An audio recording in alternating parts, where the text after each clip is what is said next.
Ես ռիթմից։ անկեղծորեն կարծում եմ եւ դա նաեւ նշված է մեր ծրագրի մեջ, որ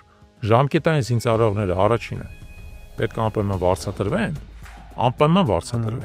եւ երկրորդը նրանք վերադառնալուց հետո պետք է ստանան կրթական արտոնություններ, որը նրանց հնարավորություն է տալիս արագ որոշակի կարողություններ եւ հմտություններ ձեռք բերել, որը նրանց դարձնում է ավելի պահանջարկված քաղաքացիական աշխատանքի շուկայում։ Ի հավելումը երրորդը որը շատ կարևոր է։ Նրանք մարտական ծառայության ընթացքում եւս որոշակի քաղաքացիական ոլորտում պահանջարկված գիտելիքներ պետք է ձեռք բերել։ Օրինակ հնարավորություն ունենան լեզուների կրթություն ստանալ, հավելյալ մի լեզու գոնե սովորեն, հաշվապահություն սովորեն, առավելան նվազագույն ֆինանսական գիտելիքներ ունենան, որոնք ավելի կարող են ծրագրավորում սովորեն, դրոնների կառավարում սովորեն, որոնք քաղաքացիական կյանքում էլ նրանք կարող են հետո քաղաքացիական գիտելիքներ ձեռք բերել։ Հիմա եթե ժամկետային ծառայողին մենք վերաբերվենք այդպես որպես արժեքավոր ռեսուրս,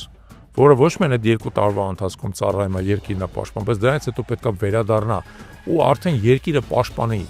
գտնվելով տնտեսության մեջ ոչ թե բանակում, դա լրիվ այլ պատկեր է։